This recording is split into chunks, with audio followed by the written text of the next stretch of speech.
6h, 9h, changez de position. Le Morning Dance Nation Radio avec Franck Cara. Et si on réveillait une star? Merci d'écouter House Nation Radio, j'espère que vous allez bien ce matin. Et ce matin, eh bien, je vous propose un réveil de star avec une voix juste extraordinaire. Un look absolument ravageur, des cheveux rouges qui ont éclairé le petit écran lors de ses prestations dans The Voice. C'est parti, ce matin, nous appelons Céline Cadéo. C'est parti. Allô? Allô, bonjour Céline, c'est Franck, comment vas-tu? Comment vas-tu? Bah écoute, ça va merveilleusement bien, c'est à toi qu'il faut demander ça. Est-ce que je te réveille? Ah bah non, tu ne me réveilles pas. J'ai une pêche d'enfer, j'ai déjà fait mon sport, je suis une pile électrique. Donc attention les énergies ce matin. Bon bah tu vois, la prochaine fois j'essaierai de te rappeler plus tôt parce que le but du jeu c'était de te réveiller. Donc là c'est rappelé, c'est pas grave. Céline, je vais te dire quelque chose que je ne dis que rarement. Ça fait très longtemps que je fais des interviews et à ma connaissance je ne le dis qu'une fois ce que je vais dire. Céline, je t'adore. J'adore ton style, j'adore ta voix qui est juste extraordinaire et c'est un bonheur de t'avoir ce matin sur antenne. Mais l'honneur me revient parce que je suis super contente de partager ce moment avec toi. Merci à toi de m'appeler et d'essayer de me réveiller. Mais si j'ai pas la voix cassée le matin, c'est que tu ne me réveilles pas. Parce que là j'ai une voix claire et si tu me réveilles, mais il vaut mieux pas être là pour entendre ma voix le matin. Ouais, la voix de Stallone le matin on réveille. Brrr, mon colonel.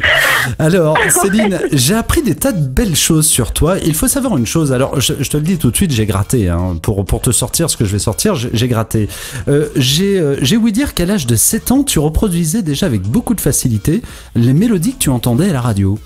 Oui, c'est vrai, à la radio, à la télé, c'est vrai que j'avais un tout petit orgue à la maison que mes parents, m'avaient mis à ma disposition et j'entendais une musique, que ce soit de pub ou de jingle, de film et je n'avais pas conscience de faire quelque chose d'extraordinaire pour moi. J'avais cette faculté-là, j'avais commencé à développer en fait mon oreille musicale et j'entendais quelque chose, j'étais capable de le reproduire. De là, tu décides de prendre des cours de piano. En fait, on te pousse à prendre des cours de piano, mais tu t'aperçois que c'est pas ta came. Non, pas du tout. Sincèrement, ma mère, elle était toute contente de m'inscrire au piano, mais elle disait à mon père, écoute, quand même, elle a des facilités, elle a quand même quelque chose avec la musique. Oui, d'accord, super, on va l'inscrire. Et tout d'un coup, c'est le drame. C'est-à-dire que ça m'apparaît alors comme quelque chose de super mathématique, plein de contraintes avec des décomptes, avec des chiffres. Voilà, le côté mathématique, t'as pas du tout plu, quoi. Non, pas du tout. Et puis, j'ai un petit souci avec les mathématiques, moi, de toute façon. Ça n'est jamais rentré, ça ne rentrera jamais. Vers l'âge de 16 ans, donc tu as un peu la tête dans les étoiles, mais par contre, tu as une très très bonne mémoire auditive. Et de là, donc, tu demandes à ta mère de t'inscrire dans une école de chant, celle de Monique Mufraghi. Oui, alors, on va la faire à la Corsica, c'est Monique Mufraghi. Ça y est, ça commence. Non, c'est Mufraghi et c'est vrai que c'est une école qui a très très bonne réputation aussi. Disons que c'est ma première scène avec un micro et puis un public pour nous écouter. Et je me souviens, je m'étais aventurée sur du Maria Carey, sur Hero. Et c'était vraiment la première rencontre avec le public et j'avais pas l'impression d'être plus douée que ça, si ce n'est que j'avais conscience que d'avoir un lien très fort avec la musique. Mais c'est les gens qui m'ont dit, écoute Céline, il faut absolument que tu fasses quelque chose.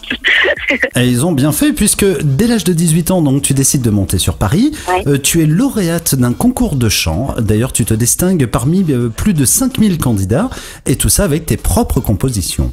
Oui, c'est vrai que ce concours-là, j'en ai un très très bon souvenir et puis j'ai été la première étonnée et surprise parce que c'est vrai que c'était un concours quand même sur Paris où il y avait vraiment beaucoup de candidatures et y compris des gens qui venaient du Canada, du Québec. Enfin, c'était vraiment un gros concours de chant où il y avait vraiment tout artiste confondu de tout horizon.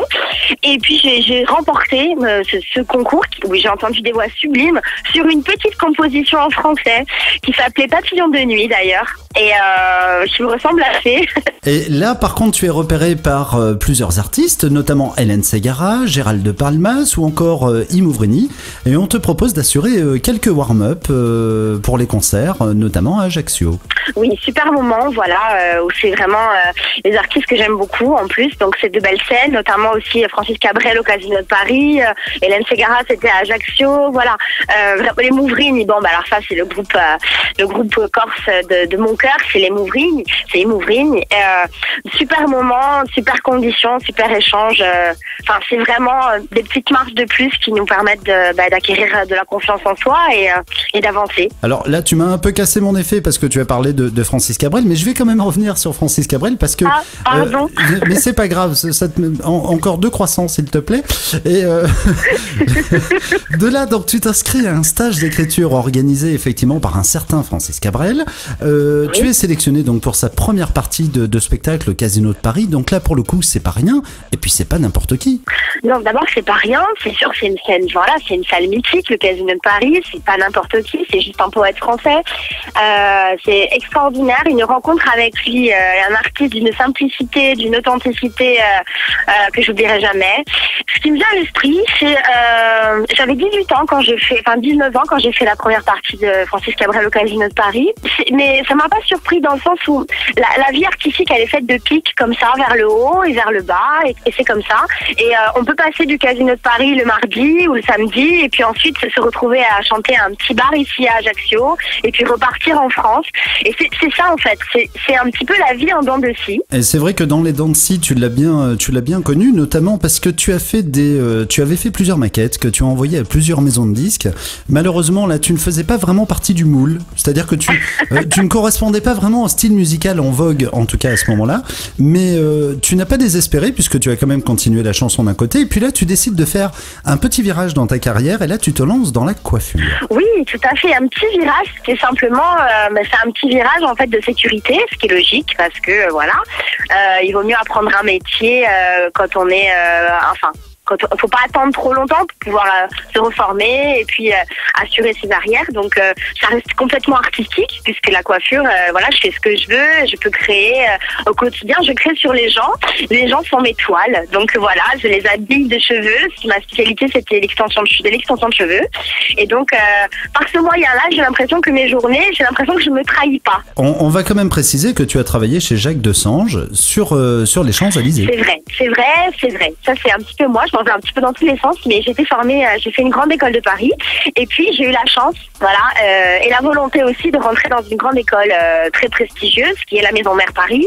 J'ai pu retirer une image artistique que j'ai pu ensuite mettre au service de mes clientes et je me suis régalée. Enfin, à côté de ça, la vie parisienne, bon, ça te saoulait un petit peu, c'était pas trop ton truc, donc de là, tu décides de revenir au pays, donc tu reviens à Ajaccio, tu ouvres même ton propre salon, donc à 25 ans, bravo quand même. Alors, c'est pas un salon, mais c'est ma société de coiffure, mais bon, on va dire que c'est une création d'entreprise, c'est la même chose, parce que je travaille à domicile. D'accord. Mais bon, c'est le même, voilà, c'est le même poids, donc voilà, je me lance et voilà, j'ai voulu faire quelque chose à moi, je peux dire que c'était possible de travailler pour être libre, être seul maître à bord, voilà, c'est important. Alors justement, on parlait de cheveux, tout le monde se souviendra bien sûr de tes cheveux rouges éclatants directement dans le petit écran. Ce look-là, tu l'avais spécialement pour The Voice ou tu l'avais déjà avant? Non, je l'avais avant, Franck, ça fait quand même bientôt 3 ans que j'ai les cheveux rouges et voilà, j'avais les cheveux noirs avant, je les colorais en foncé, je les fonçais. Donc, je suis brune de nature, hein, voilà, naturellement je suis brune et puis je portais les cheveux noirs pendant quasiment, tout le temps.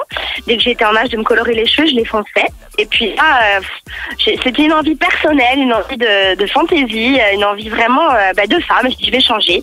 Et puis je suis passée, voilà, à bâbord toute, voilà, rouge. Donc, et la question idiote concernant ton look, oui. Parce que c'est un look un petit peu manga d'une certaine façon. Comment est-ce que tu l'as créé ce look? En fait, je l'ai pas créé. Je l'ai simplement j'ai laissé s'exprimer mes envies intérieures. Voilà, c'est pas quelque chose que j'ai commencé. C'était pas. J'ai pas commencé à envisager le truc de manière très cérébrale, de dire oui. Pas du tout. Je suis quelqu'un, voilà, je suis gay, j'ai un caractère fantasque, j'aime m'amuser, j'adore les délires bon enfant. Je suis une petite fille en fait. Hein. Je m'éclate dans la vie, je trouve ça. Je vois ça en tout cas, en sachant que tes amis autour t'entourent énormément, dans le sens où effectivement on entend parler effectivement de la, comment dire, de la compétition The Voice. De là, tu as 2 amis, on va dire même 3 amis autour de toi qui décident de te prendre en main, notamment Stéphanie Lorenzoni. Waouh! Alors, mais ça il y fait a une également enquête de folie. il y a également son mari et puis bien sûr David Muraccioli. Voilà, Moraccioli. Et t'as remarqué, j'ai fait des efforts. Hein. Et alors, ce qui se passe, c'est que Stéphanie et son mari décident de t'inscrire directement sur le site de l'émission, et David, lui, un autre ami de longue date à toi, décide d'envoyer carrément une vidéo de toi. Oui, c'est vrai que ce qu'ils ont fait tous les 3, ça m'a beaucoup touchée. C'est des gens qui ont toujours cru en moi, et le fait de faire la démarche pour moi, ça me touche beaucoup, puisque on se sent un petit peu boosté par les gens. Et David est un artiste également qui compose. C'est un ami que j'aime beaucoup. C'est une personne de cœur. C'est une personne qui a toujours tendance à penser aux autres avant lui.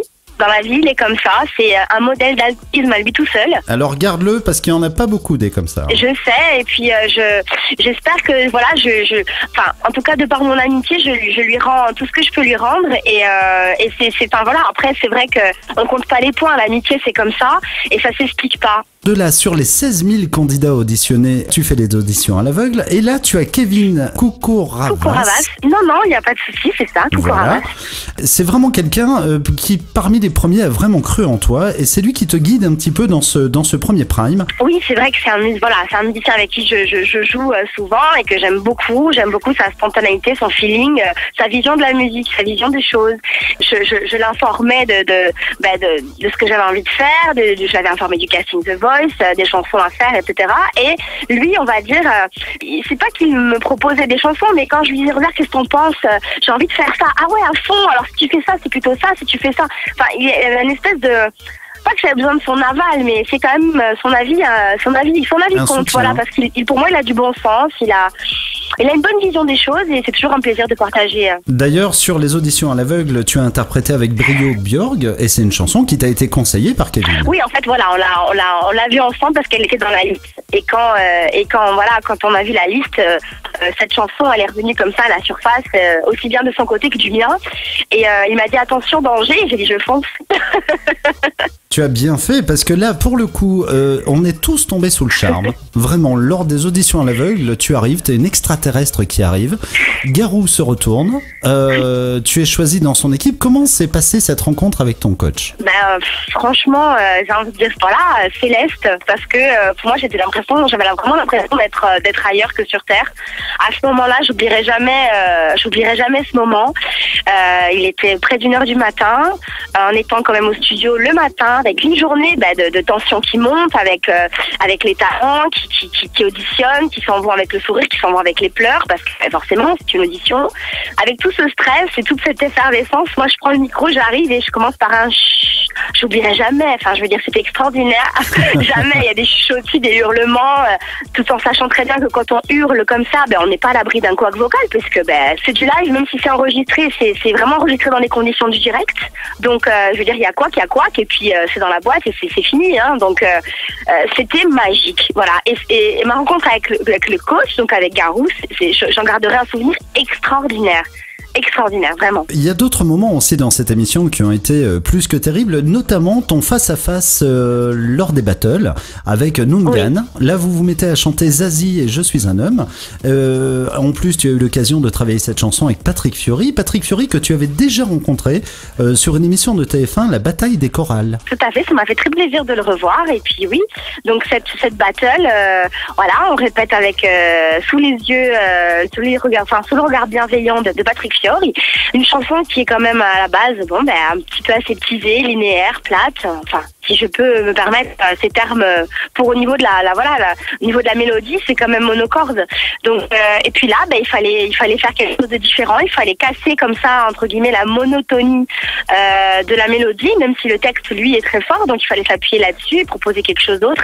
Et Franck, sincèrement, la battle aussi, enfin j'en retiens vraiment un moment extraordinaire aussi. L'aventure de Voice s'est arrêtée pour toi. Comment est-ce que tu as vécu, on va dire, l'après The Voice? Je l'ai bien vécu, l'après The Voice, aussi bien qu'on peut le vivre, parce que déjà, je m'en vais sur Follow the River avec une chanson qui correspond quand même à mon univers. J'ai pu faire tout ce que je voulais avec ma voix. J'ai pu imposer une tenue vestimentaire peu mal, où finalement mon métier et l'artistique, c'était un petit clin d'œil à mon métier parce que ça s'est croisé. J'arrive avec un haut en cheveux d'une créatrice corse, Donia Biancucci, qui est très talentueuse, c'était génial. Je suis partie comme je suis arrivée, c'est-à-dire on n'a pas touché finalement à la personne que j'étais, aussi bien humainement qu'artistiquement. On n'a pas essayé de l'atténuer, de l'aseptiser, de le formater, rien du tout. On m'a vraiment respecté. Comme je suis rentrée, je suis partie. Et dans tout ça, maintenant, tu as des projets ? Mes projets sont... je suis en train justement de travailler mes compositions en anglais, dans un style bien particulier, dans un univers bien particulier. Et j'envoie mes maquettes, je les fais écouter aux maisons de disques. Et puis... j'attends les retours, donc je tiens juste à profiter de ça pour proposer des choses personnelles et justement pour faire découvrir mon univers et cet album que j'ai envie de sortir qui peut être exploré. Donc voilà, j'ai vraiment envie de me présenter au grand public. Donc il va falloir que je passe par des petits chemins. Et je suis convaincu que cela marchera. En tout cas, j'en suis mais certain de chez certains. Céline, tu es vraiment une personne extraordinaire dans tous les sens du terme. Merci d'avoir été mon excellent réveil de star ce matin. Merci à toi, Franck. Merci vraiment. T'as même pas bu ton café. Pourtant, je t'ai mis 2 sucres comme tu me l'avais demandé. Oh, bien vu, bien noté. T'inquiète pas, je vais le prendre. Je vais le prendre tout de suite. Un grand merci, Céline, d'avoir été là avec nous ce matin. J'espère sincèrement qu'on aura l'occasion de refaire un réveil de star ensemble. Et je te souhaite une très, très, très belle journée avec House Nation Radio. Merci beaucoup, Franck. Bonne journée à toi. Merci. Je t'envoie plein de soleil. Je t'embrasse tout plein. À très bientôt. Merci, à très bientôt. Franck Cara sur House Nation Radio.